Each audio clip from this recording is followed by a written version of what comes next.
Welcome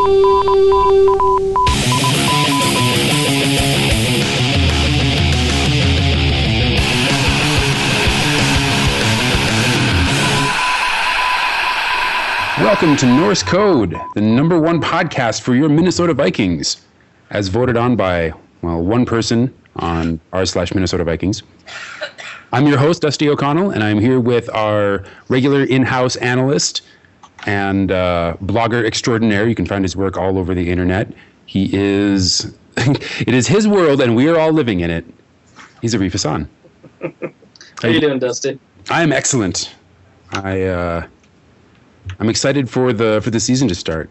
Finally, it was so weird. We went through a period where it was like, oh no, the off season. What are we gonna do? And then we were like, oh god, the season's coming. And then the last couple of weeks have really just been like, oh, can we get to the actual football, please? It's the preseason, all right. We know that the Vikings are, I guess, fine.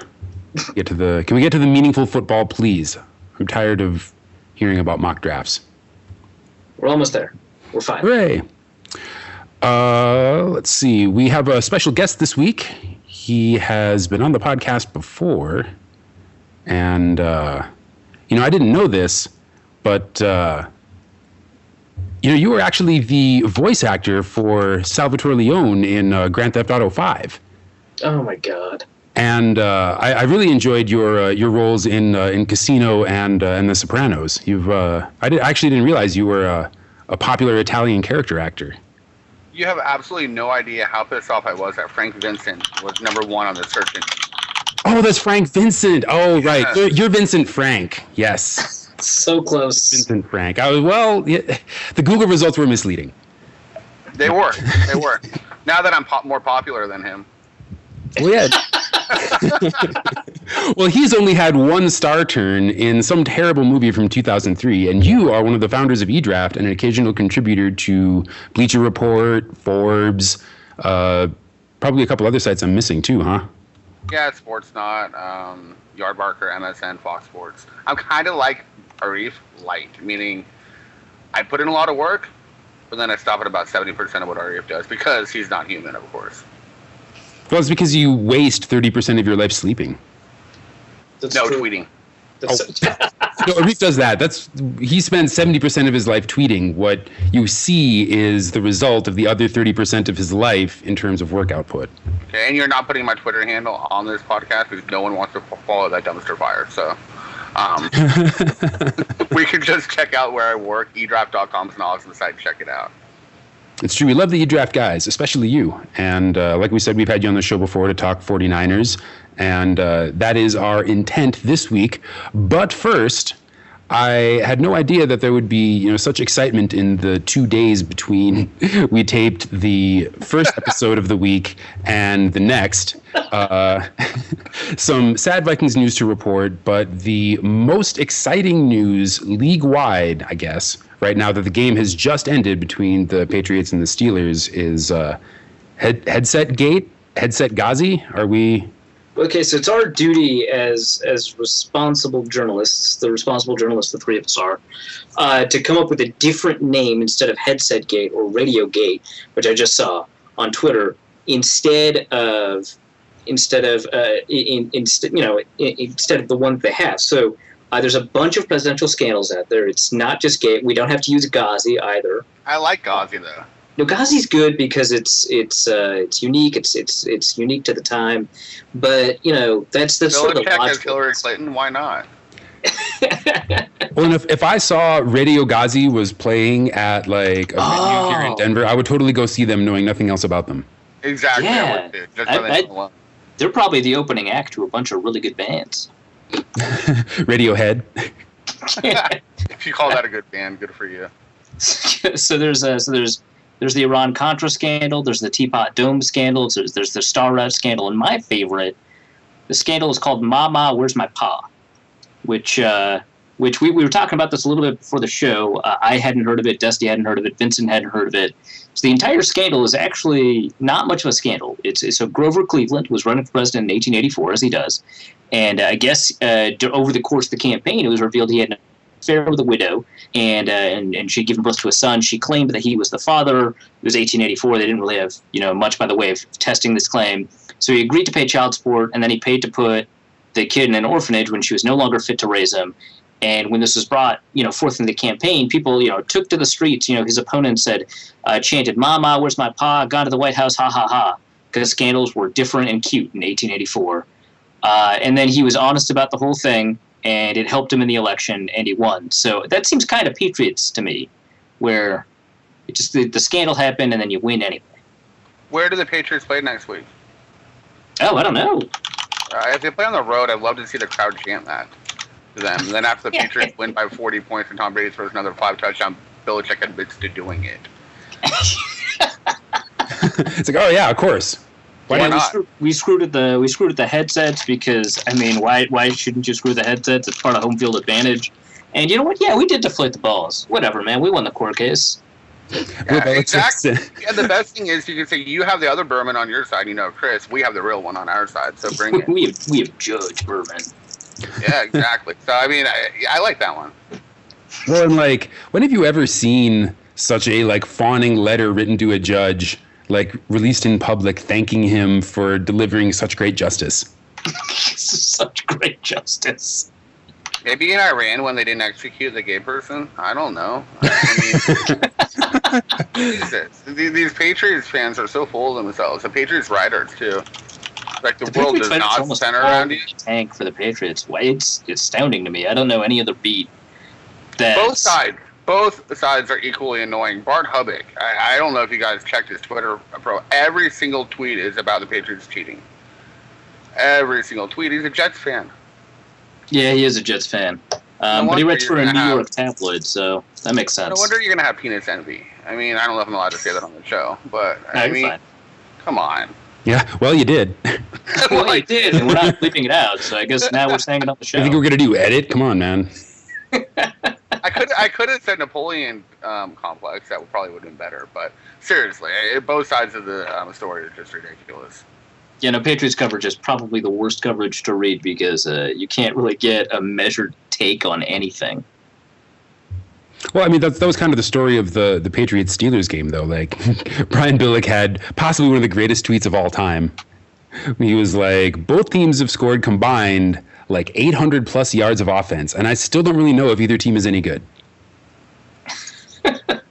That's actually a good point. No, that's totally fair. We have no idea if the Patriots' offensive line, if their experiment worked, putting 8 different people at different times, because the Steelers' defensive line was so pathetic. And we have no idea if the Steelers' offense can do stuff because they didn't have any of their players. And they still put up 500 yards. So they still put up 500 yards. That tells you something about the Patriots' defense. But listen. Brandon Boykin didn't play. They benched him. Why did they bench him? I don't know. He was only a top 10 PFF corner last year. You watch him. He's a good cover corner. I have no idea. So you're going to bench him in the game that you're playing Amendola and Edelman? Yeah. This is the perfect matchup for Boykin. The best way to possibly take advantage of his skill set is to put him against people who are just as quick and agile as him, except he actually probably has a better feel for the game than Amendola and possibly Edelman. So I have no idea. And again, it's their scheme was horrible.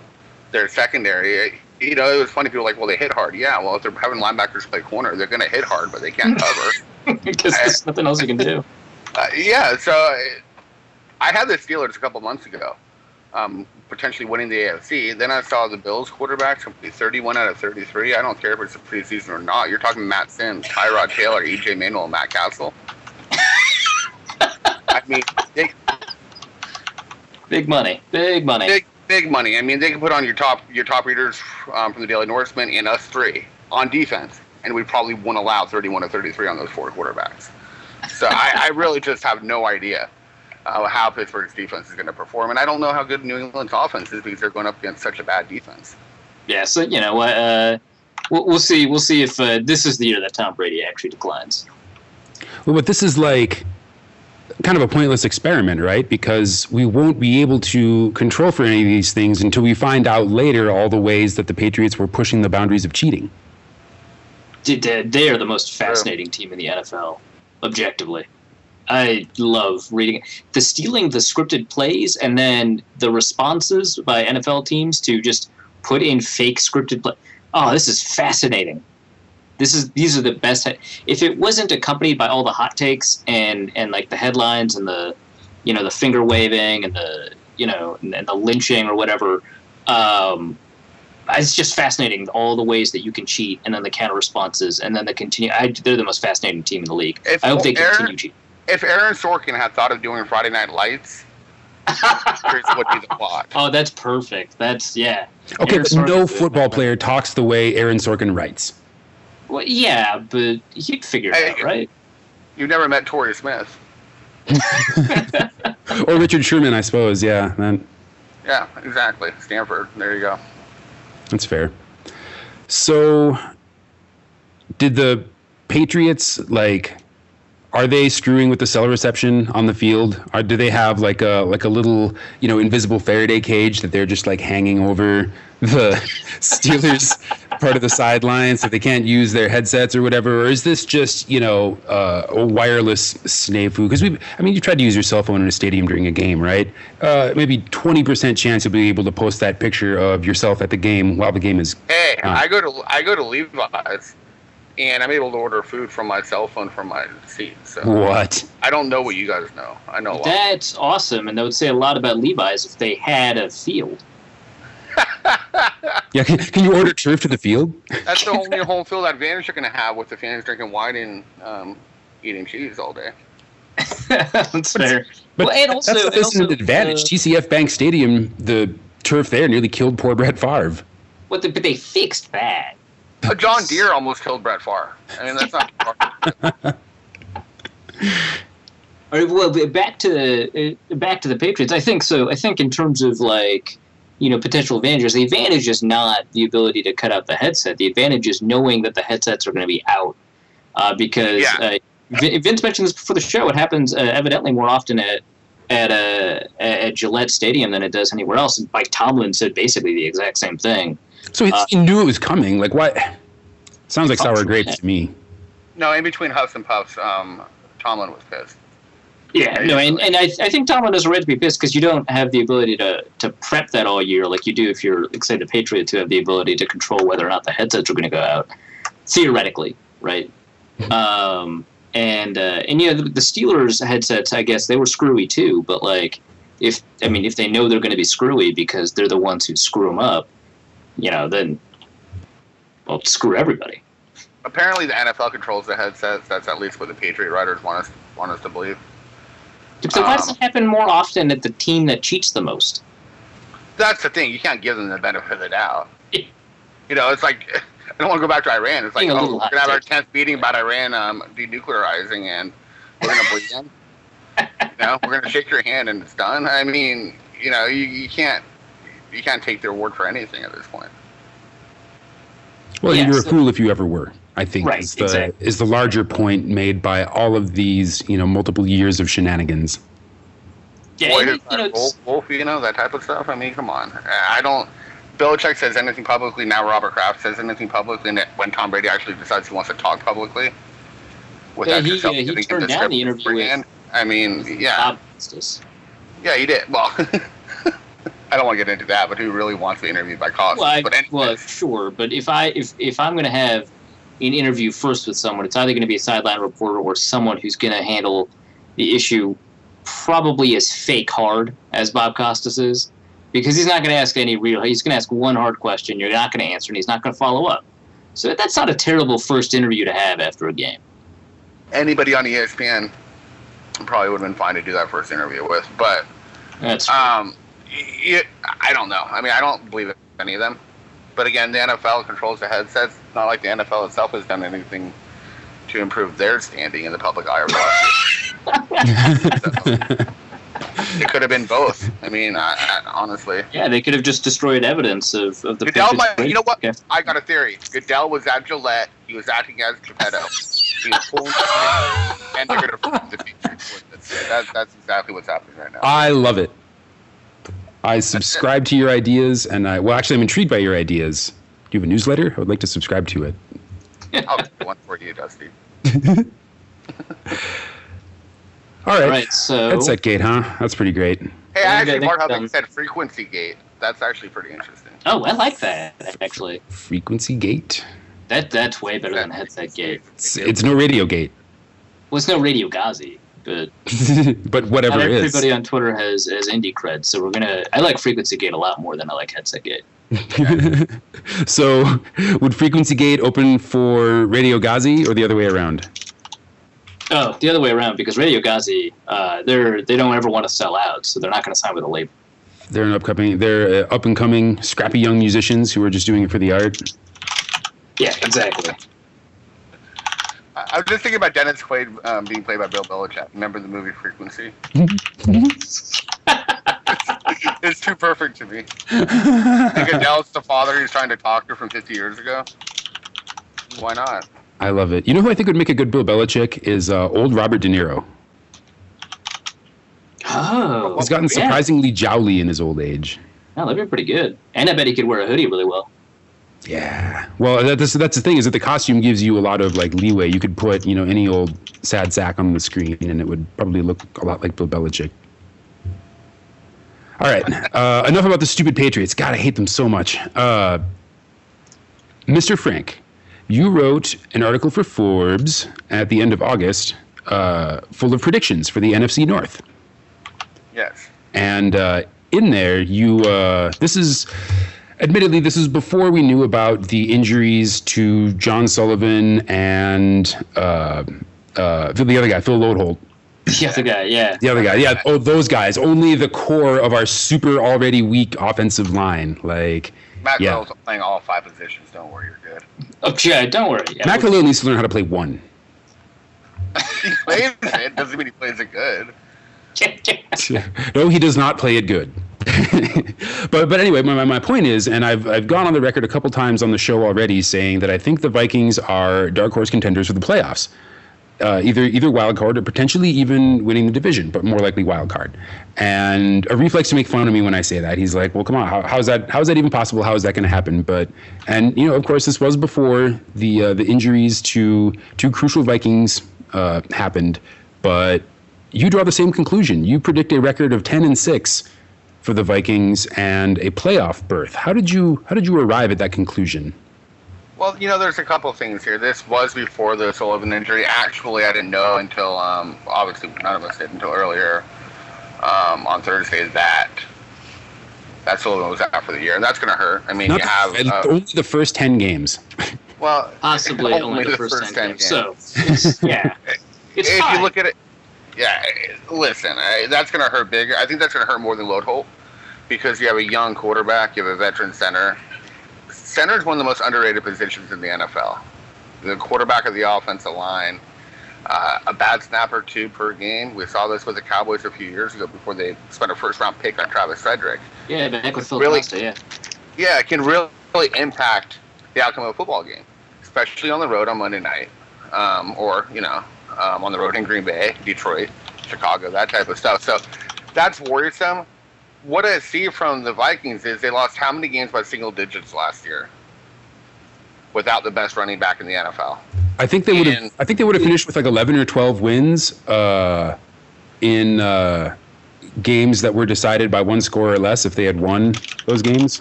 5 games came by one score or less. Yeah. So there you go. And they were 1-4 in those, if I'm not mistaken. So now you're looking at from 7-9, you're looking at 10-6. Listen. You have the best running back in the NFL, who has the best quarterback he's ever had. Playing those close games with a rookie quarterback without that running back right then and there, you know the Vikings are going to win a couple more games. You only have to I think so. A couple of things that are lost in looking at sort of these critical offensive line losses, kind of related to your point, Vincent, is that I think the offensive line is actually still improved because after seeing Matt Khalil actually improve over the course of training camp. And, I mentioned this on the podcast before, but like every year that Matt Khalil has been bad. So, 2014 and 2013, he's had an awful training camp. In 2012, his training camp was actually pretty good. And he was up against Jared Allen too, for a lot of that back when Jared Allen wasn't bad. And in his preseason, he looked pretty good in 2012. In 2013, 2014, he had issues in the preseason. In this year's preseason and in training camp, Matt Khalil improved a lot. And then by the time the preseason actually rolled around, he played well. So I'm going to give him the benefit of the doubt and say he's going to play better than he did last year, which is not, a super high bar. But I do think, that Harris has been a shockingly good, both in camp and in the preseason at right guard, and at left guard you got Brandon Fusco. And so even if you go from Sullivan to Berger, which is what happened last year, and if you go from Lodeholt to Clemmings, and I think Clemmings will be better at right tackle than the rotation that they ended up having at right tackle. Even if I have a lot of concerns about Clemmings, I think Clemmings isn't really ready to start, even if he was a phenomenal pick for the Vikings. I think the line will still be better than it was last year, just because it was so awful last year. And then, like as Vincent said, you add, Adrian Peterson, who's probably going to take some pressure off, at least maybe on 1st and 10. He might take pressure off. There's a debate about that. I've seen a lot of evidence that indicates that maybe he doesn't. But at the very least, he gives you other options so that you can move away from pressure because you can run the ball instead. I still think the offense improves, especially because Teddy improves. The offensive line's a little bit better, not as better as we had hoped because of the injuries, and Adrian Peterson's better. So I think, Vincent, you're right that you take these close games that the Vikings had, 5 or 6. They were kind of unlucky in those close games. Only 1 or 2 wins. And we're not just unlucky. It was more about they didn't have the running game to lean on. And I know McKinnon played well. I understand that he's not Adrian Peterson.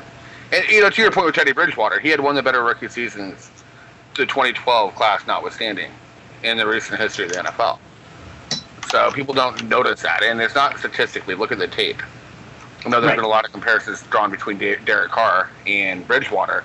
Well, that's fine if you're box score scouting. And I think Derek Carr is going to be a really good quarterback. Don't get me wrong. He was my number 5 player in the draft last year. Bridgewater was my number 1. I don't think Derek Carr is going to be a bad quarterback, but if you look at the tape, Bridgewater was 10 times better. For sure. And you're preaching to the choir here because I had Derek Carr as my second quarterback. I had him in the late first-round pick. I had Teddy as obviously the best quarterback. And, I agree that you've got one of the best young passers in the league right now. And you have natural progression. Every year with Norv Turner as offensive coordinator, you've seen his quarterback improve from first year to second year. I'm first-hand knowledge of that in San Francisco with Alex Smith. It was Alex Smith's best year until Harbaugh arrived. It was until Harbaugh arrived, number 1.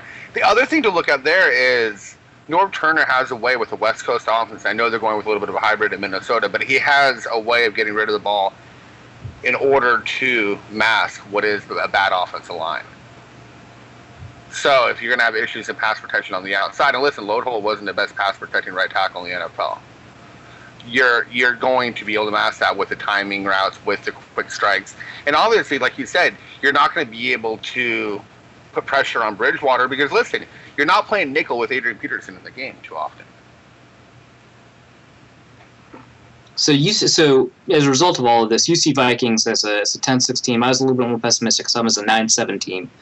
Yeah. What do you think is so? If you had to identify, 2 critical games on the schedule, and I'll give you a little bit of time to pull the schedule up if you don't have it in front of you.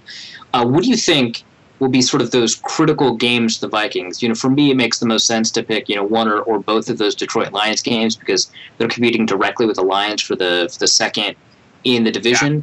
But I'm not with you on that. I don't think they are. I think their heads and shoulders are better than Detroit. I think they're closer to competing with Green Bay. Yeah. Yeah. So I would have the Green Bay game. Okay. As the biggest one, not in Green Bay in the final game of the year. November 22nd game at home as a barometer of where the Vikings are at. They're going to be playing the Bears, the Rams, and the Raiders in the 3 games before that. They should win all 3 of those. Mm-hmm. So they should be in a good stretch, especially after, in my opinion, a tough early season schedule. Yeah, it's a brutal one. Yeah, so winning 3 games in a row going into that, which there's no reason why they shouldn't. Then you have the Vikings, and then you can see where you're at. I feel like if the Vikings can manage to not lose both games to Green Bay, then they'll be playoff worthy. They'll beat enough other teams to find a way into the playoffs one way or the other. And then the other one is 2 weeks after that against Seattle at home. Seattle's weakened considerably. That game's ripe for the picking. I know people want to talk about Jimmy Graham. I'm not sure what he's going to do, how he's going to fit in that system, to be honest. Wait, when is that? Week 6, week 7? Week 13. Back December 6th. So it's 2 weeks after the Packers game at home. Packers. Oh, okay. Jimmy Graham should be out with a foot injury by then, right? Or he'll be concussed. No, they'll ask him to play offensive line. That's what's going to happen. Well, he'll be concussed by playing the NFC West instead of the NFC South. No one's taking that into account. Really, no one is taking that into account. I have no idea why. But you have a Seattle offensive line that's going to struggle. You have a very good Minnesota front seven. So that's another barometer game there. Obviously, the two-time defending conference champions. So those are the two games that I would look at would be 2 weeks apart. Okay. And if they split those games, I think that's probably a really, really good sign for the Vikings. Yeah. Yeah, that all sounds good to me. Shall we get to the heart of the matter? The game on Sunday between our respective teams? Yeah, let's talk about why the 49ers suck. Actually, Vincent, I sure hope they're not playing Sunday because I'm going to be showing up to an empty stadium Monday. Yeah, it's Monday night, Dusty. It's late Monday night, although. Oh, that's right. It is Monday night. That is correct. To me, it makes no difference because I missed the evening game either way. I'll be watching it from work. So, I'll be watching it from Levi's Stadium. Are you going to be in the press box or do you have a ticket? Not for this one. It's a funny story. I'm actually going with my brother-in-law, who's a Vikings fan. What? And his brother, who's a Vikings fan, and another guy who's a Vikings fan.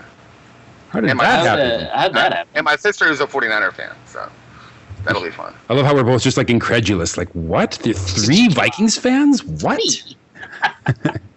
In one part. Hey, I took my mom to the Cowboy Niner game, and she's a Cowboy fan. Oof, I'm sorry. But that was awesome. She raised you right, Annie. The Cowboys and Niners fans love each other. I was so surprised by that. The last time I saw Minnesota play in San Francisco, I don't like to laugh, but a kid got a broken nose because he got elbowed in the bathroom. A woman got her hair pulled by Niner fans. So I don't know what's going on with the Vikings and the Niners because it's kind of ugly. Maybe some residual 90s. I mean, because there's a kind of a rivalry for a little bit, but the Niners Cowboys thing is really surprising because they had a legitimate rivalry, and then they had the Charles Haley and Deion Sanders. They had multiple players play for either team. That's kind of interesting. It was old school. It's old school. So I mean, I've been to Ram Niner games where it's fun. Oh yeah. Because a lot of the fans are older and all that type of stuff. I think a lot of that had to do with newer Minnesota fans because of Brett Favre was there. The 49ers hated Brett Favre. And there's a lot of Raider fans that turned into 49er fans, and that's one of the reasons why the 49er fan base has gained a bad reputation. Oh, that makes sense. I was wondering why there were all those stabbings. You just imported the stabbings. We did from the East Bay. Well, I feel like Oakland just kind of exports stabbings, just kind of indiscriminately.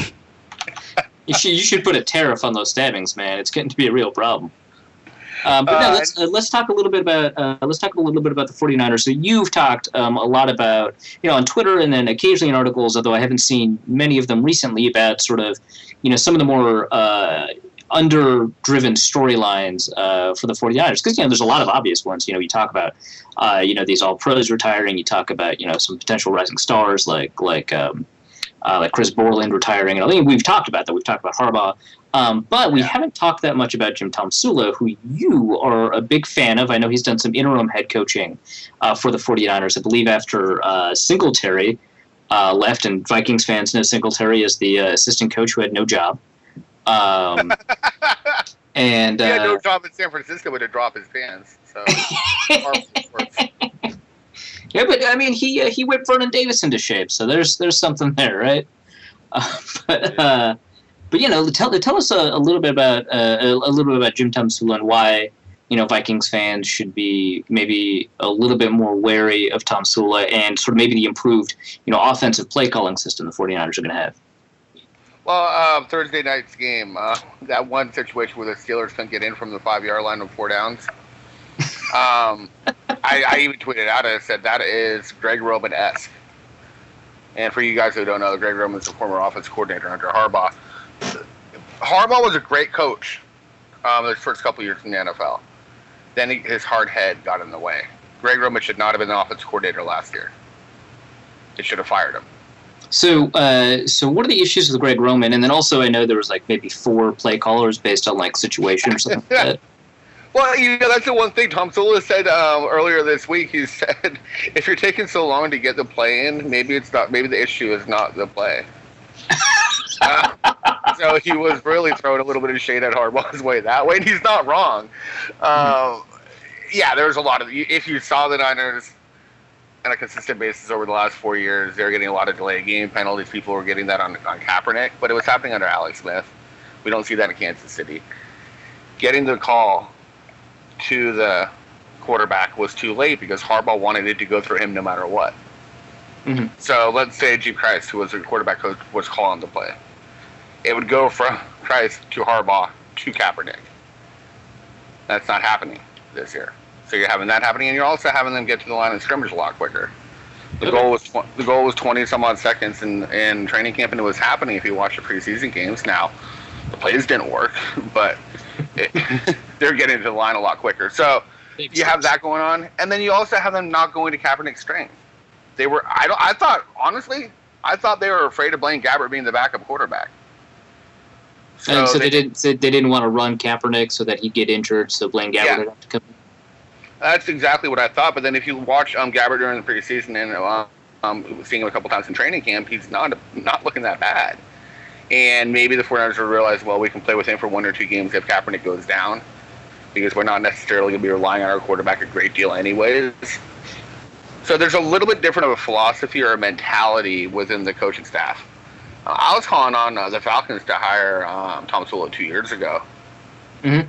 When I thought they should have hired Mike Smith, I was looking at the Jets before Todd Bowles. Oh, that would have made Hard Knocks way better.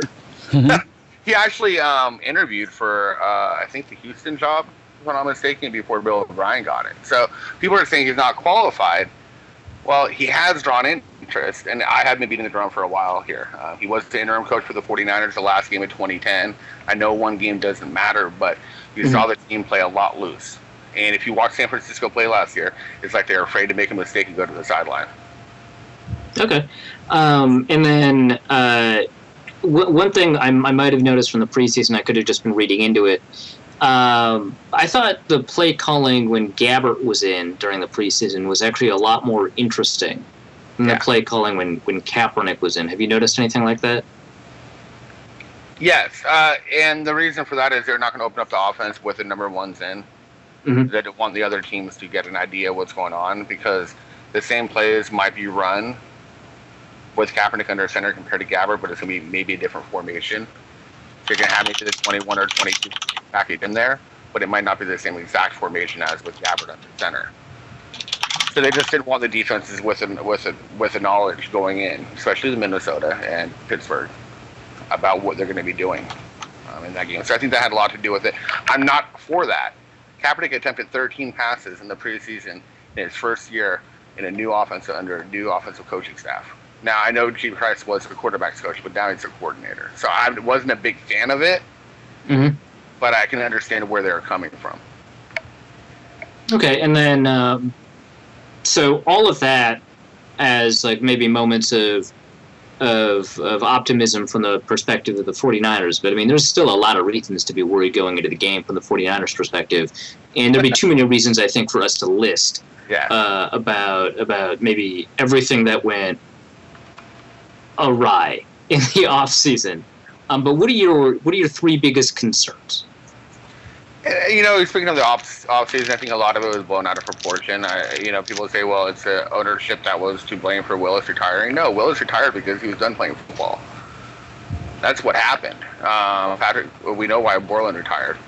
We've talked about it since then. So I don't think it was as much ownership. I think it was as much as just perfect storm of terribleness that hit them at the same time.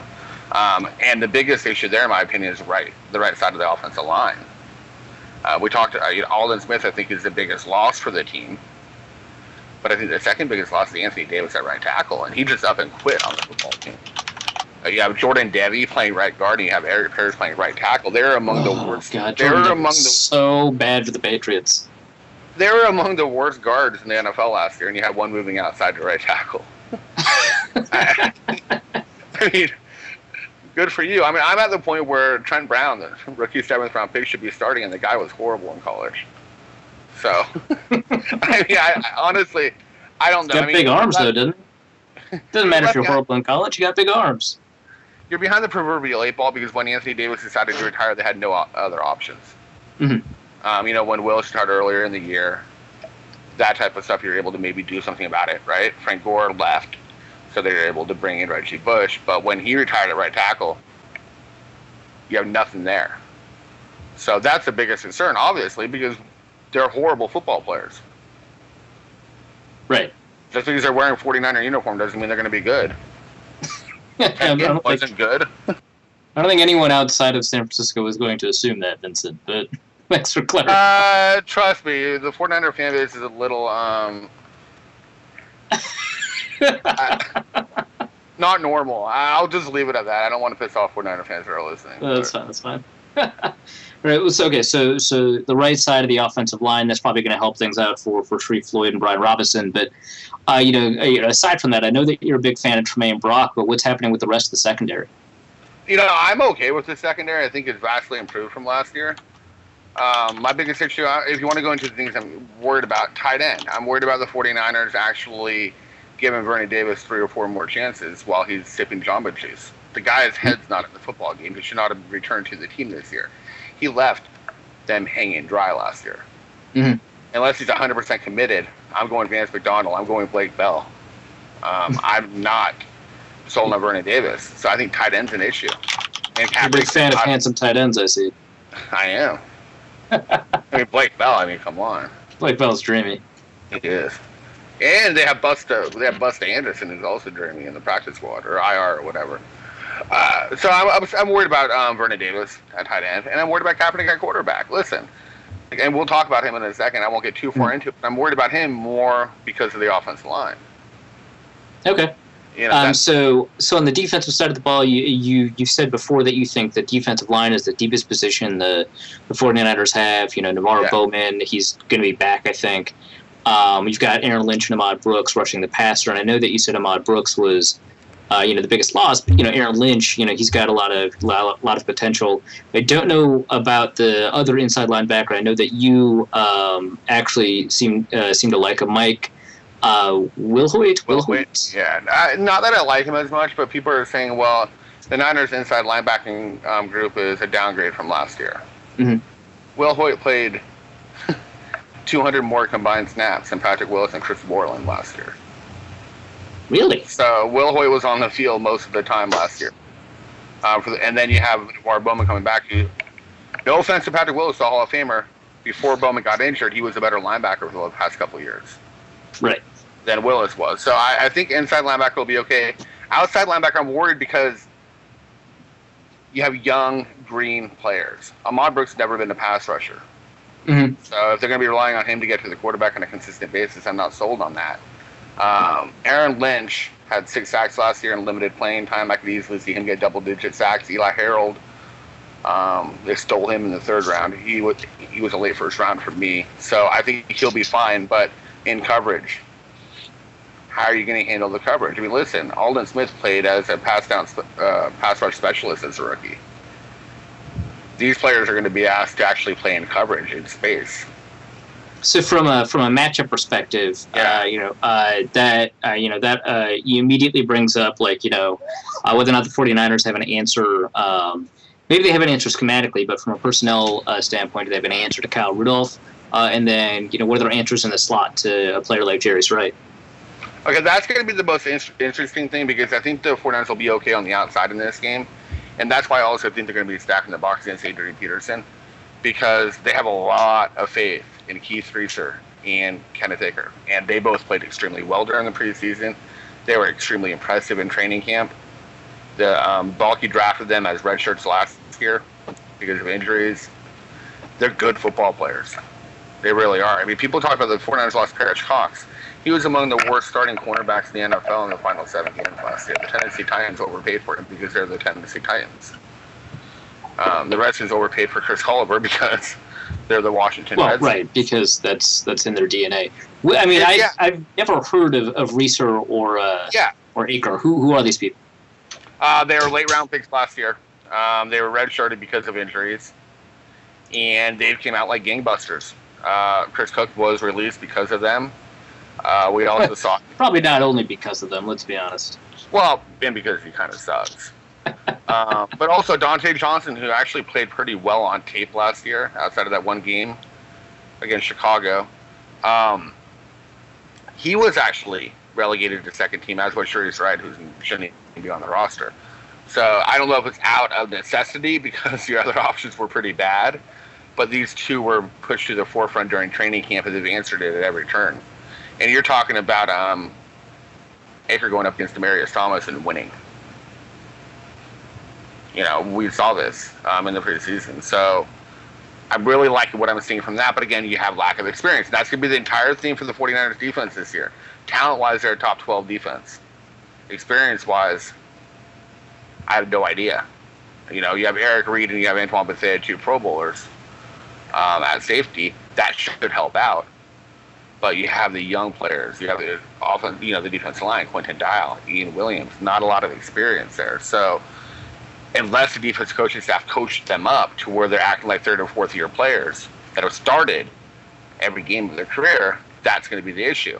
And good offensive coordinators like Norv Turner will take advantage of it. Okay, and then on the other side of the ball, you said you wanted to talk a little bit about Colin Kaepernick. His progression has been pretty disappointing, I think, as a passer. And I think maybe everyone agrees with that. There's a lot of things Kaepernick has to do to improve both just as an individual quarterback talent, and also fit within this particular offensive system. So, what are your worries with Colin Kaepernick? What do you think his strengths are that you could exploit specifically against maybe the Vikings defense as it's arranged?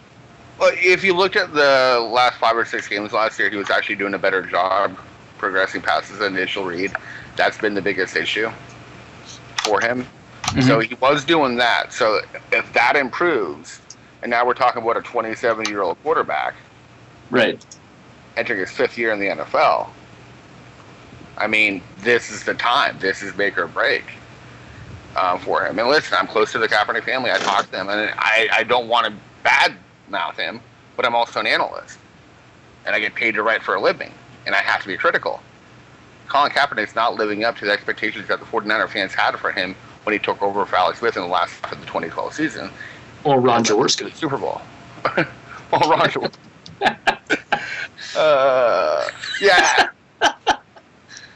And that's the biggest thing with Kaepernick is he has not progressed in the areas that he needed to. Kurt Warner working with him in the offseason, that's great, but let me see it on the field. Right. Unfortunately, we didn't get a chance to see that in the preseason because he barely played, and when he played, he had about 1/8 of 1 second to pass the football. So you have the skill position, the best skill position players you've had in your career. Because when he took the Niners to the Super Bowl, you guys should check their wide receiver group. You really should. They had Randy Moss then, didn't they? Yeah, they had Randy Moss. Yeah, they're the greatest receiver of all time. Come on. No, they got petite Randy Greatest Moss. receiver to ever put on a 49ers uniform. But, I mean, honestly, they're wide receivers in that game because Moss didn't play, really, in the Super Bowl. Ted Ginn, Chad Hall, and A.J. Jenkins. And then they obviously, yeah. So, and then that Crabtree who, whatever. So, I was so happy to see that guy leave. And he went to Oakland of all places, but I was so happy to see that happen. So he has the best skill position group around him. As of right now, Carlos has a better running back than a 31-year-old Frank Gore. So you improved that. You improved that running back. You improved a backup running back with Reggie Bush, who's looked really good in camp. Jaron Hayne, I mean, the tape speaks for itself. I don't care about that. Is he going to see the field? What? That's the thing. I don't know. The way the 49er coaching staff's talking is he might not even play Monday night. Which that would make sense. I mean, that makes sense. Did you watch the tape of him in the preseason? He looked like it was electric. I mean, I did. Yeah, I mean, Patterson was pretty electric in his rookie preseason too, man. He was, but when you're looking at a running back, you look for different things. And when you look at a wide receiver, a kick returner, you look at field vision, you look at ability to block, follow the block, patience in the backfield. And it was really weird to see that he had that after touching the football only 6 months ago for the first time. So I'm not expecting much from him, but you have depth at running back. You have the wide receivers, at least the first two, with Anquan Boldin and Torrey Smith.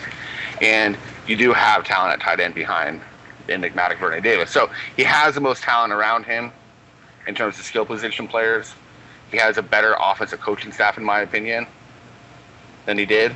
Mm-hmm. So it's up to him. He needs to be the reason why the 49ers win games this year, even if it's not asked of them. That's the funny thing. Even if it's not asked of you, you could still be the reason why. We saw that with Teddy Bridgewater last year a couple times. So the Vikings defense, they're by some measures last year they were already a top 10 defense, but certainly they want to earn the claim of being a top 10 defense, top 8 defense, top 5 defense this year, and they probably have the talent and the coaching staff to be able to do that if things go the right way for them.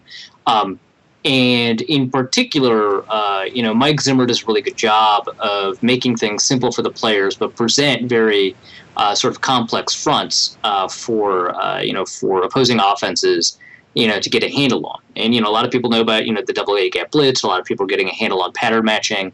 There's a lot of things and changing in coverage rules that make the Vikings defense so difficult to crack down schematically. I mean, talent-wise, there's, a lot of weak spots. Chad Greenway, we have to figure out whether or not Terrence Newman can still play. Robert Blanton, those are places that you might be able to attack the defense. But schematically, it's probably going to be pretty difficult to break down. Do you think that's going to cause a lot of problems for Kaepernick? I do, especially if the 49ers can't get their running game going early. If they go read option early, there could be something there. Brian Robinson is not one of the most athletic defensive ends in the NFL. So now are you going to be able to hold contain there if you're in Minnesota? Will Everson Griffin be consistent? Meaning, if you go outfield on a read option and the quarterback takes the ball, you're kind of screwed. We saw Eric Walden against the 49ers in the playoffs this year. We all saw Eric Walden.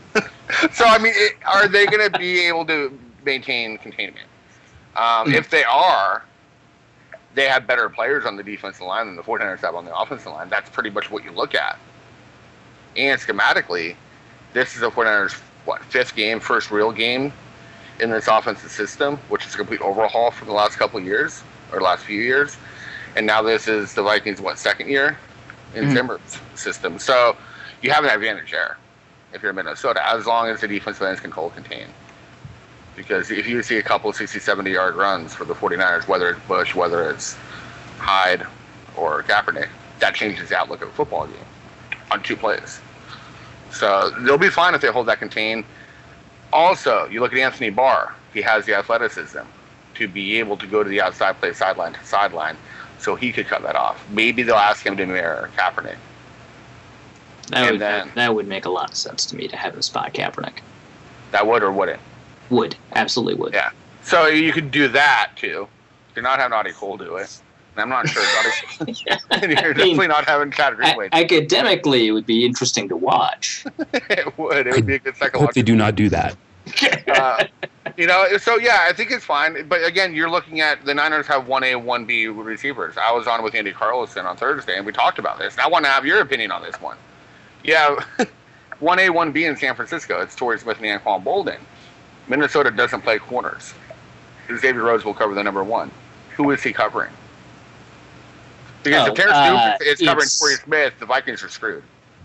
No, it's going to be left right. So it'll be San Francisco's choice to put Torrey Smith on Terrence Newman. In which case, they're probably just going to roll, Harrison Smith on top. That's probably the answer to that. And that's probably the concern right there. Then, if you're looking at Minnesota, because then you have a single coverage on Anquan Boldin, which I think Xavier Rhodes could be up to the task on that. But then you have the slot. I think from a matchup perspective, Xavier Rhodes is a better corner to deal with Anquan Boldin than most corners in the league. Yeah. Physicality, right? Yeah. Will be able to do it. So you have that, but then you're taking Harrison Smith out of the middle of the field. And that's a concern because we don't know. Maybe Vernon Davis is a player he was a couple years ago. Maybe Vernon Davis cares today. Maybe Vernon Davis cares today. If he doesn't, I'm pretty sure that Vance McDonald, who is talented, will. And then you have the slot receivers. Bruce Ellington's going to have a breakout year. So that's the concern there. If you're Minnesota, the only real concern that I would have against the 49ers offense would be taking Harrison Smith out of doing what he does best, and that's playing center field, and pushing him over to one side of the field, because then you're exposing the rest of the field against a pretty good skill position group in San Francisco. All right, well, then let's flip the switch on the other side of the ball. Teddy Bridgewater, we're both big fans of him. We think that he can do a lot. Charles Johnson, I'm a big fan of him, and he's playing much more physically than he did last year. Mike Wallace, I'm just going to leave that one up to you. But then, you've got Adrian Peterson, of course. You've got a somewhat better offensive line, and you've got tight ends like Kyle Rudolph, who, when healthy, pretty good. I'm not going to say he's great, but pretty good. And Jarius Wright, who I think is a great slot receiver. They just extended him for 4 years. $14.8 million, great deal. That's I think great deal for Minnesota. Yeah. Yeah. Awesome. So on the other side of the ball, what are you watching out for? The 49ers attacking Teddy Bridgewater in the offense. The Niners are all blitz all the time. The Flying Mangini's 2.0. I mean, they're gonna be blitzing about 50-60% of the time. I'm not kidding. Third and 17, they're blitzing. That makes sense. It's gonna. No, it really doesn't. But no. I mean, it makes sense for Mangini. Like, I got it. Okay. 3rd and 17. I saw him do it a couple times in the preseason. I'm like, what? And then Peyton Manning falls down because Bowman's coming at him. I mean, Mangini did that in Cleveland and in New York, so that's not surprising to me. I'm like, well, it worked. Well, with Peyton Manning it did. I'm not sure if it'll work with Teddy Bridgewater. Because Peyton Manning's like afraid of getting touched. But That's not here nor there. You have the blitzes coming. So you have Navarro Bowman who's going to be coming from the middle. Navarro Bowman, against the Broncos, I think he had the first 9 tackles of the game. Wow. And 5 were for loss and 3 sacks. I mean, there's an article on Vikings.com that says that, and I quote, Navarro Bowman is the heart and soul of this team and is a common thread for a proud franchise looking to regain supremacy in the NFC West. Leaving aside that is borderline word salad, how much do you agree with that statement? Well, Bowman, before he got injured, was, in my opinion, the best inside linebacker in the NFL ahead of Coochly. Not even close, in my opinion. I think he should have won Defensive Player of the Year in 2013. Wow. Okay, then. Just absolutely dominated the football game. Pretty stacked Defensive Player of the Year ballot, man.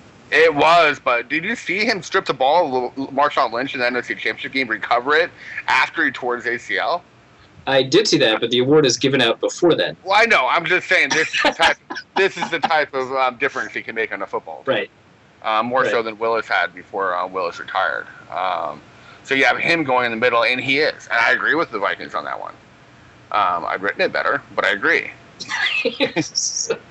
Well, I think they're actually looking for someone to write better copy for them. So if you want to become a Vikings.com reporter, Vincent, I think the opening's right there for you.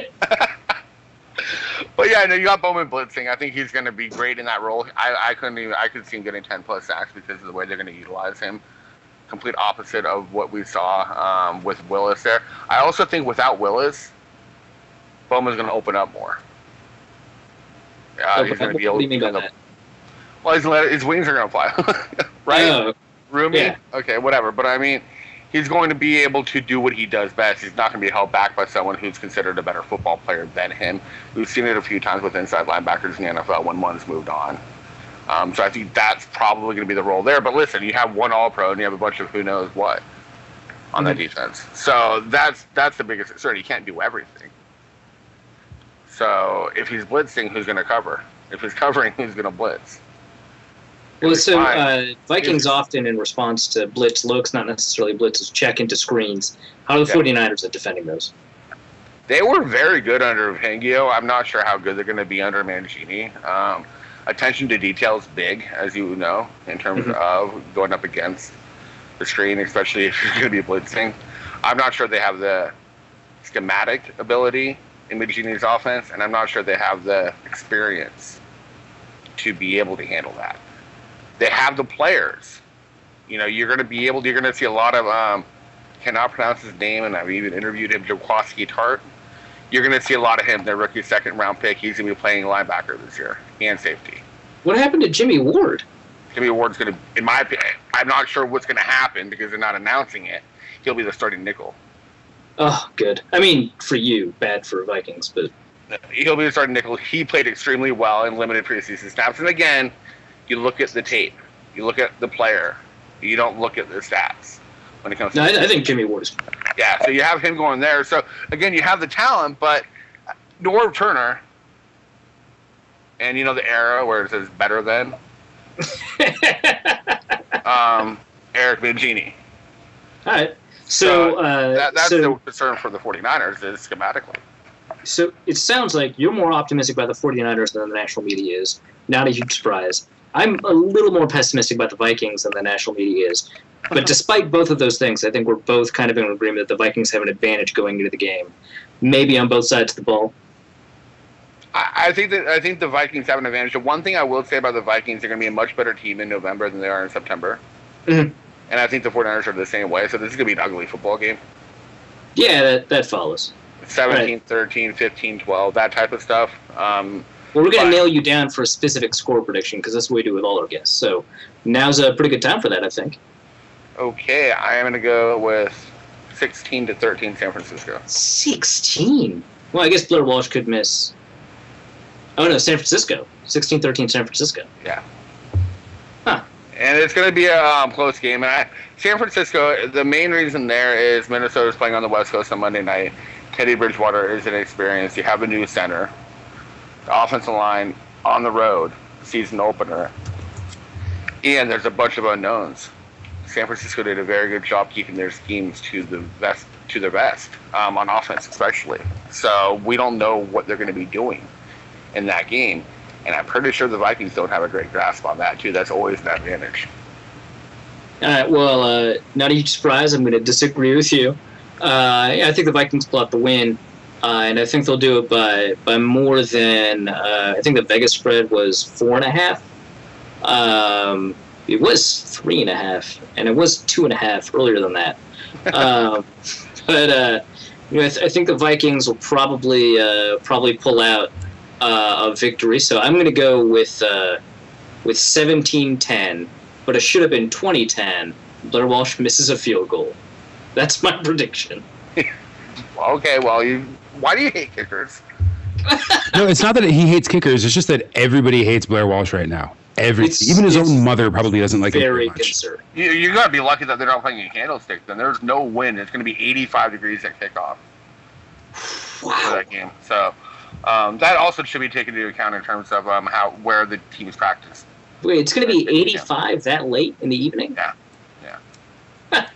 Well, it's been 100 plus here the last 4 days.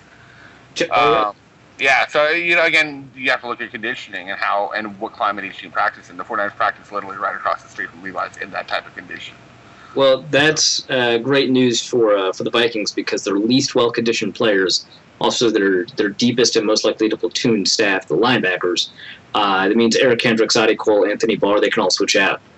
So I'm not that worried about the conditioning. And before anybody considers this me homering it up, I have the Niners losing 6 of their next 7 after this. And I have the Vikings going 10-6 and making the playoffs and losing. Well, this sounds like the reasoning. The reasoning behind this sounds like a little bit of home field advantage, a little bit first-game-ness. So. A little bit more with that, and also, you look at Minnesota playing on the West Coast. It's going to be what time there? It's going to be 10. It's going to be 10 o'clock there. I mean, historically, these games going to the West Coast do not turn out well for the teams that are in the Midwest, the teams that are in the Southeast, that type of stuff. So that's true. And Mike Zimmer doesn't study sleep science as well as Chip Kelly does. So we'll see. Yeah, well, okay.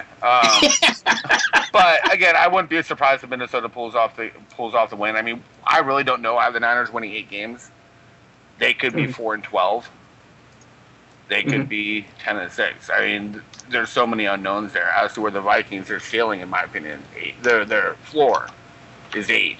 The ceiling is 12. So the Vikings are considerably a better team, but they're going to be much better in November and December than they are in September. All right. Which is good. If you're a Vikings fan, that's what you want. No, I mean, I would love to be better in December. I would hope. I don't think we're in disagreement about that. Dusty, is there anything that we missed in the notes? Just my score prediction. I'm going to deviate from both of you and take the over on this game. Boveda has the over at 41.5. I think this is going to be more of an offensive battle than a defensive battle, and I like Minnesota. Well, not that much more, not like a super shootout or anything, but I suspect that Minnesota's offense is going to. It'll be like Pittsburgh, New England, but with scoring. Yeah, exactly. Better quarterback play. With much more impressive quarterback lines. Actually, no, not Tom Brady. He almost set a record. Hey, Colin Kaepernick outplayed Tom Brady in New England one time. Thanks, Vincent. Okay. And he overcame so many like obstacles that he probably didn't even know he was facing.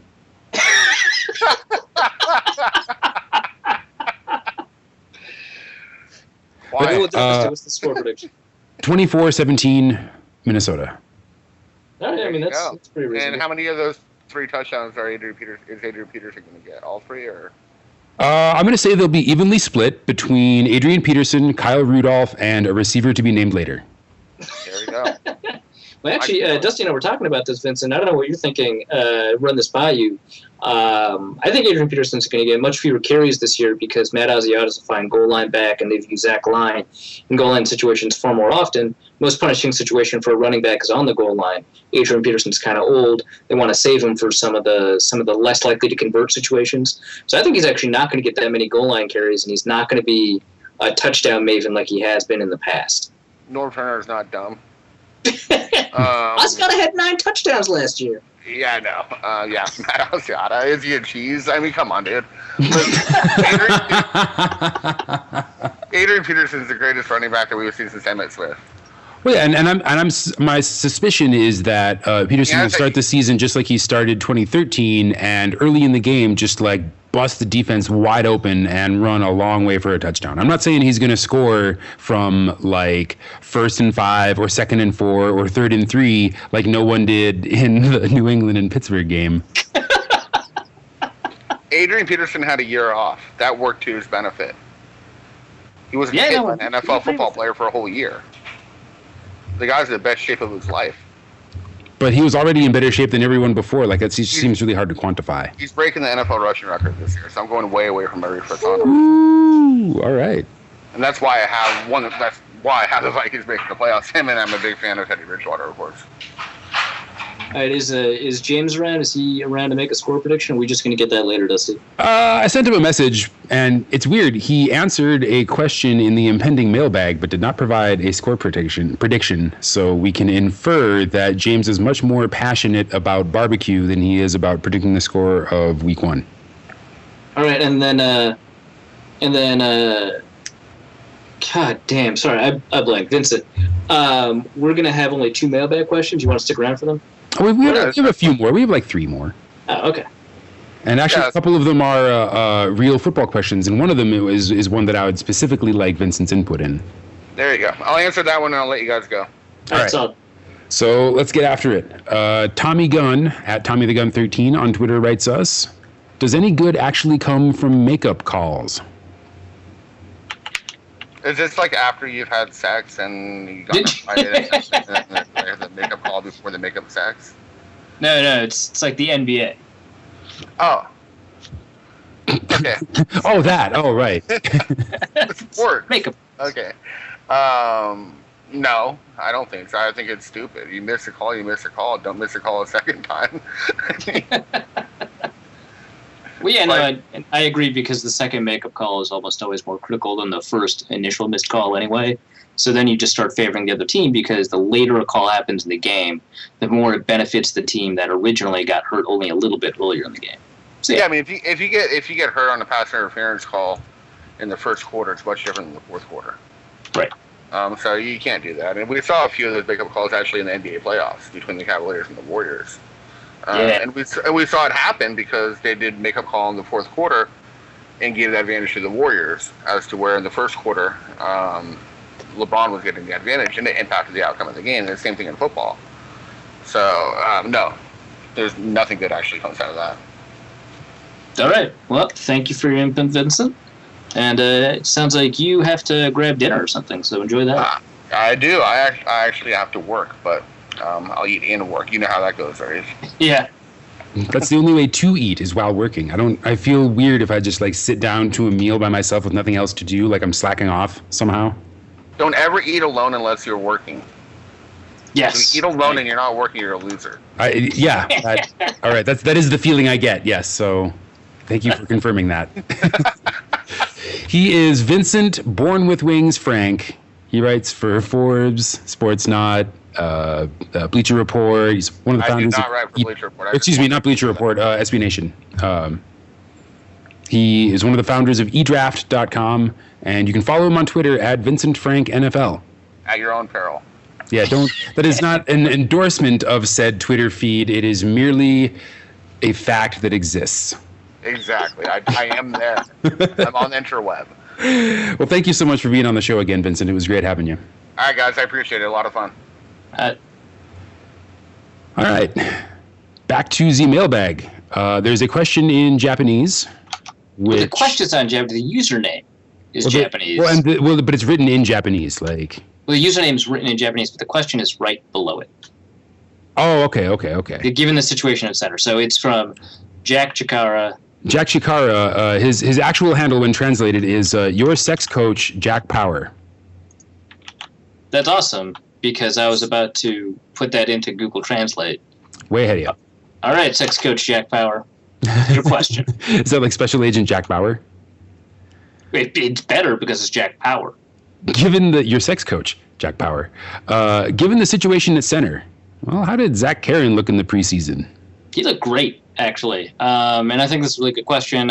He asked me about that over Twitter. It wasn't technically a Norse Code mailbag question, but I thought it'd be perfect for the mailbag because this is something, I did want to talk about because, the John Sullivan injury thing happened. And obviously Berger's going to take his place because he has been in the preseason. He has been in practices. But I think that Karen could be the kind of player that Sullivan was, that Burke was, and in that he was a low-risk investment for the Vikings. Vikings take a lot of them, right? They draft one or two late offensive linemen every year. And he was undrafted, so even better. But I was a fan of him in training camp last year, and I know the Vikings were fans of him, even bigger fans than I was. And it turns out they were right, because this is a player who has performed excellently both at center and at guard. So I think that, and I mentioned this on Andy Carlson's podcast, which was recorded earlier today before the game, I think that Karen could be the kind of guy that could take over for Sullivan after his contract runs out. I think he's only got one more year in the contract. He's 31, 32 when that happens. And he'll have a lot of good playing time left in him, just like Burke did. But if the Vikings have the ability to promote someone up, as well as draft maybe three more offensive linemen, they'll be in a place where they can put Zach Karen in at center. Joe Berger by then will probably be retired. And I think they can be happy. Worst comes to worst, you can put Brandon Fusco there. He's a really smart guy. He played center for 4 years at Slippery Rock, but he's also really, really smart. He understands the scheme really well. And I would not mind someone that big at center. He's really good. So I think the Vikings look good at center. I think Zach Karen is one of the reasons why. I didn't expect him to be as good as he ended up being, and I still thought that he was going to be a pretty good player for the Vikings. But this is someone who has played well in the preseason. This is someone who played well in training camp, and this is someone the Vikings definitely have a lot of faith in. So, yeah, I think center depth is the best thing the Vikings have. It goes from Sullivan to Berger to Karen to Farniok, who's not on the practice squad, but that's who it is in my head. And I think that's a really great depth chart to have at center. At guard and tackle, different story. But I think that at center, the Vikings are a lot better off. Tommy Gunn has another question. How bad in all objective reality is the wide receiver core? I don't know if bad's even a word I would use. Before the draft, my bit about the receivers was that the Vikings should not draft a receiver in the first or second round. And again, I've said on the show before that I am actually an advocate of drafting for need, because I think best player available is kind of a myth and contextual, and one of those contexts is sort of the roster that you have. Yeah, the best player is the one you need the most, right? Yeah, it's the one that you can. Yeah, it's the one that you gain the most marginal advantage from having. So if you have an All-Pro center and you draft an All-Pro type center, you're not going to see the advantages of this guy until either your center gets injured or 2 years down the road when that dude's contract is up. And then, if you have someone who's not all pro, but a Pro Bowl level wide receiver, and you need a wide receiver, you can take advantage of those first 2 years plus the years that come after. So, yeah, I'm a huge advocate of drafting for need, obviously within constraints. But that also drove my piece about the Vikings not drafting a receiver, because I thought the Vikings receivers were bad last year. And I think that, Mike Wallace is not that much of an upgrade over Greg Jennings. But we don't know, and we didn't know at the time, whether or not the Vikings receivers would continue to be bad, because they were all so young and they all had so much potential and upside. And we all know that there's a 100% chance that not all of them would fulfill their potential. The question is what percent chance that we had that a starting receiver would emerge from all of that raw talent. And I thought that if you have a player with as much upside as Adam Thielen or as Cordero Patterson or as Jarius Wright or as Charles Johnson, all these players I thought are players that were more upside than talent, that have more potential than actual skill. And which is not to say, Jarius Wright or Charles Johnson were necessarily bad last year, but they were definitely not sort of, league leaders in anything, unless you want to go to like a super specific stat. And I thought that there was a good chance that a starter quality player could emerge. You just don't necessarily know who it's going to be. It's kind of like the Vikings approach at offensive line this year for backup tackle. You take a bunch of shots. They took like 3 or 4 shots in the draft and undrafted free agency, specifically a tackle. One player kind of emerged. And there you go. And they did the same thing with guard. They took like 8 or 9 shots at guard. It seems like 8 or 9 shots, 4 or 5 shots at guard. And one player did emerge, and that was Mike Harrison, was the person I didn't expect to emerge. So it's sort of the same thing. The Vikings already had 4 or 5 shots. And I think Charles Johnson is going to be the player that emerges, because I think the biggest criticism I have of him, he's doing a lot of good work working against it, because he's a lot more physical and he's doing a lot better job in terms of contested catches, both in the preseason and in training camp. So I think the receiver position is not going to be bad, but I mean, it's certainly not the best receiver group in the division. I mean, the Packers injuries have probably made it such that I would put the Vikings receivers up against the Packers receivers.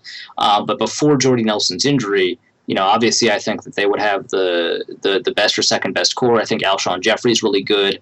I think obviously Calvin Johnson's very good and Golden Tate's very good. So I would say that in the division, the Vikings are probably last or second to last. But I think in the NFL, the Vikings are in a really good spot. I mean, they've got, a better receiver core than I think the Patriots do. I think, their receiver core is probably more skilled, but they've already topped out. And I think the Vikings have a lot more big play potential. I think they've got a better receiver core than the Seahawks. I think they've got a better receiver core overall for sure, but one for one, I think probably better than the 49ers, despite, Vincent's kind words towards Torrey Smith and Anquan Bolden. I think they've got a better receiver core than a lot of folks. St. Louis Rams, I think it's probably a slightly better than average receiver core. So I wouldn't say how bad are they, it's how good can they be, because we know kind of what their floor is, and right now what we think of their current talent level is probably a little bit above average.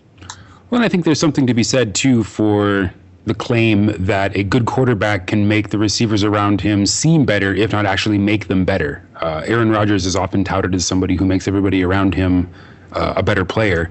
And I mean, last season with the quarterback situation, I mean, that was, let's be honest, that was a tire fire. And having Teddy Bridgewater, like every quarterback situation back up until 2009. Yeah, exactly. It wasn't good. It wasn't helping anyone, especially a crew of young guys who are maybe relatively undisciplined. I think now with the team having had a whole offseason to kind of coalesce under Teddy Bridgewater, and there have been reports throughout training camp in the preseason that Bridgewater and especially Mike Wallace are thick as thieves, and I would imagine that. This season, we will, even if the receivers play at like an equivalent skill level as they did last season, having more consistency under center will make them seem better. Yeah. No, I think that makes sense. If they're the exact same talent level, they'll perform better and will seem like a more talented group because of the consistency under center. Yeah, exactly. Yeah. Josh Bjork, writes us, is there a curse? Like in general? Is there a curse? Well, I generally do not believe in voodoo, so no. I mean, there's a curse word. You have used the word of curse. But I imagine he's talking about like a Minnesota sports curse or a Vikings curse. And is it the primetime curse? The Vikings are terrible in primetime, especially when it's outdoors and grass. That's possible. Is there a Monday night curse? Vikings have been really bad on Monday night for quite a while. Well, I mean, the most memorable bad game last year was with Josh Freeman on Monday night. Oh God. Oh no! Nobody liked that game. Even Bob Costas was like, "This is bullcrap, you guys." Like, even Gruden, the most cheerleader of all the broadcasters, was like, "This is a travesty. This is truly embarrassing football." I'd rather watch preseason football. He functionally said. No one wants that. No one. I guess we'll find out on Monday if there is a Monday night curse. Beyond that, I don't know. Well, it's possible. Vincent was saying this, that their ceiling is unknowable and their floor is pretty knowable, and that's pretty low. It's possible that the 49ers could be so bad that they can't overcome a Monday night curse. That's true. So even though the Vikings may win, we may not get an answer to the question, is there a curse? Okay, so I'm looking at these are player results. I'm going to look at the team game finder on Pro Football Reference, which is a phenomenal site that anybody should go to for any of the research. Going back to 2009, going back to all the Monday games that the Minnesota Vikings played. In that time, the Vikings have been... Nope, that's still the player game finder. What's happening? Well, Josh Bjork also writes us, is someone making Keep Teddy Alive t-shirts yet? And I can say that nobody is physically making the t-shirts now, but yes, they are being designed.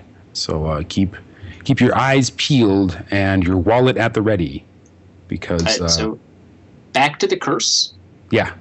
The Vikings have lost every Monday night game going back to... December of 2009. They did win one Monday night game in 2009. It was in October. But that's 7 games. So back to 2009, they've been 1-6. And if you choose to exclude the fact that Brett Favre was magic against his own team in 2009, they are 0-6 on Monday night. So, there could be a primetime curse. That it stands to reason. You could make that argument. Really, 2009. Wow. Well, I mean, I could just look at just primetime games too, and the Vikings are 4-14 between 2009 and 2014.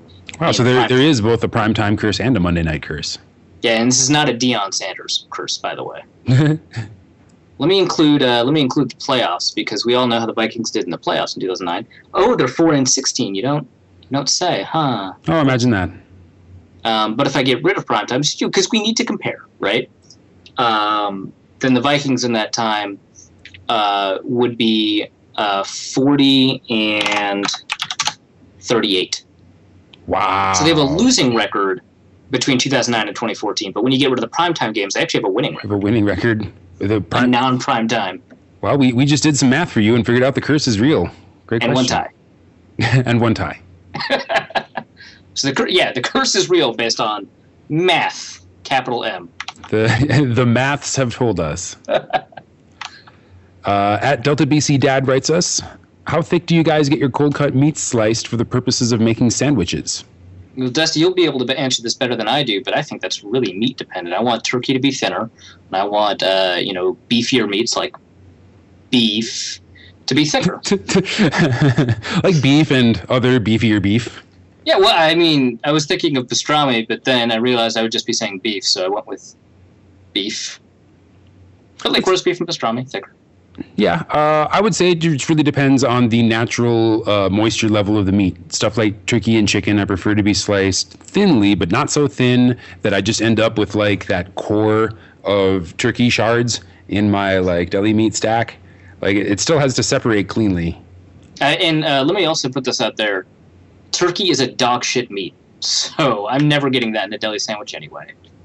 I hate turkey so much. Turkey is not the best. Like I feel like turkey could be replaced by chicken in pretty much every sandwich. Like a chicken, bacon, and avocado sandwich is better than a turkey, bacon, and avocado sandwich without any kind of argument, I would say. I can't think of a single application where it's not improved by chicken. And in a hypothetical scenario that I have not thought of, where a replacement for chicken is not superior, I bet ham is superior. So. Oh, guaranteed. Now, ham is a meat that I enjoy sliced a little thicker. Exactly. Yeah. Yeah. And in fact, I like that even thicker than I like it when it's when like pastrami or roast beef, because then you just get a ham steak sandwich. Yes, and I enjoy that. I think beef can be sliced as thickly as possible if you like. I mean, I enjoy a good Philly steak sandwich, but I also enjoy like an actual like steak on a sandwich. Mm-hmm. But yeah, the drier the meat, the thinner the cut, I think, because you want to be able to put lots of sriracha mayonnaise or whatever your favorite condiment is inside. Got a couple more questions. Well, one more. Jonathan Judich writes, so when you eat barbecue, do you prefer to taste heat, sweet, or meat? Also, favorite barbecue food? Oh, yeah, and yay football. I'll answer the last part first. I went to Oklahoma Joe's in Kansas City, because that's where Oklahoma Joe's is. And I got burn ends, and they're the best barbecue meat I have ever had in my life. So I'm going to go with burn ends. I then, of course, made the mistake of ordering burn ends at other restaurants afterwards, thinking that I would enjoy those, and I suppose I did, but memories can hurt. And so I'm going to go with burn ends. But to answer the first question, I prefer the meat because that's why I'm eating things. Meat in particular, because I like the taste of meat. But then I think, obviously, a good balance of all three of those. And then one thing I would add to that is something acidic and a little bit brighter. It doesn't have to be vinegar. It doesn't have to be like a North Carolina barbecue. But vinegar does tend to do pretty well in barbecue applications. So in order, probably heat over sweet, but definitely more meat than anything else. James chimes in, even though he couldn't be on the show tonight, to say that our producer prefers sweet heat, Carolina style, and a vinegar-based sauce. Well, he is from the Midwest. I'm a brisket fan. I enjoy a good Texas-style brisket, preferably with nicely burnt ends. And I like my sauce on the side. I tend to prefer... That doesn't answer the question. Sauce on the side. I would say heat over sweet. I would rather have like an acid, like very hot sauce than a very sweet hot sauce. But ones that attempt to strike a balance between heat and sweet can also be acceptable. But primarily, I eat barbecue for the meat. I like a dry rub better. You had to go and bourgeois it up. I just wanted to say I like my sauce in on the appropriate side. context. That's all I would. I mean, because you said it so often in not quite appropriate context. What can I say? I'm a dry rub enthusiast. I think in our notes it says outro, so I think this is and on that, let us wrap up episode 82 of Norse Code. This has been a real pleasure. One small note before we let you go. If you haven't already, please check out our Patreon campaign, patreon.com/Norse Code, or there are links to it wherever you can find the show on Daily Norseman, on NorseCodePodcast.com. We will now be posting the show to Reddit for a while, given the brief blip of publicity we enjoyed in the Best Vikings podcast thread, which thank you to all who said that we are awesome. We think you're awesome too. But yeah, click on our Patreon page. You can give us a recurring donation of any amount, $1 to 10 to 100. It's just like public radio. It's great. And your recurring donation helps ensure a long life for all of us here at Norse Code and the show itself. Also, non-zero chance that there are going to be not potato prizes, / gifts, not prizes. Well, I guess the distinction between the two is only important for tax purposes, and we're not going to make enough money for that to matter. But well, the most important distinction is that people who have already become our patrons will get first crack at the swag that is rapidly coming down the pike. I have non-potato swag. Non-potatoes. You demand potatoes, and we will give you something else. Yeah, the potatoes, they're all going to Kyle. Yes. So help us send Kyle potatoes and you something nicer by going to our Patreon page and becoming a recurring contributor. You can also go to NorseCodePodcast.com and click on the old PayPal donate link. And then I guarantee you someone's going to ask, but what if I want a potato? They are extremely cheap. Buy a potato. You can, yeah, exactly. This isn't, Ireland back in the day. There's plenty of potatoes. Back in the day. You can get back in the famine days. Back when there were no potatoes, in the pre-potato days, you can get Idaho potatoes. You can get red waxy potatoes. You can get little fingerling potatoes. Lots of potatoes, if that's what you really want. I was listening to an old performance by my favorite band as of late, Odessa, Odessa. It's these two guys from Washington. They're like an electronic music production team. They play their little like drum machines and stuff live. Really, really cool music. Their album In Return was my favorite record of 2014 and may still be my favorite record of 2015, which is pretty impressive given the sheer number of records that I listened to. So they did a public radio spot, like a live performance before they released their second album, and they took a break in the middle to talk about how they released their first album for free on Odessa.com, Odessa.com, where you can still download it because they were just coming out of college and they both kind of had like plans for their lives and careers and stuff, but they were like, let's make this really awesome thing and see if people like it. And the response was overwhelming. And so that became their full-time passion, and they have maintained a dedication to connection with their community and kind of being responsive and helping other artists, kind of be noticed. They have an account on SoundCloud called the Foreign Family Collective that they curate, and they try to attract new artists with interesting sounds. It's super cool, and I love their music before I even found out that they were all about exactly what we're all about. So give them a listen and enjoy the power of, online community. One thing, Odessa is distinct from Dessa, the Twin Cities hip-hop musician who is phenomenal and you should support, but they're different. Yes, this is also true. Odessa is not on Rhymesayers, the greatest hip-hop record label in the history of man. So that's now that we've gotten that stuff out of the way, now that'll do it for episode 82 of Norse Code. I'm your host, Dusty O'Connell. You can find me at Dusty O'Connell on Twitter. Our producer, James, is at Big Mono on Twitter. You can find Arif at Arif Hassan NFL, and our guest, Vincent, at Vincent Frank NFL. Our Facebook page is at facebook.com/Daily Norseman. The page is posted every time you make it on dailynorseman.com and NorseCodePodcast.com. And you can catch show notes with some, extended bits and pieces that maybe didn't make it into the show on those sites as well. Wow, are you writing a book over there?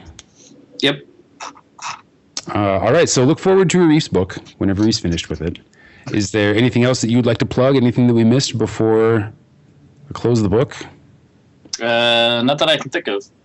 Well, all right. And now, now with no John Sullivan, the formula is more important than ever, which is this. Keep Teddy alive. We'll see you next week.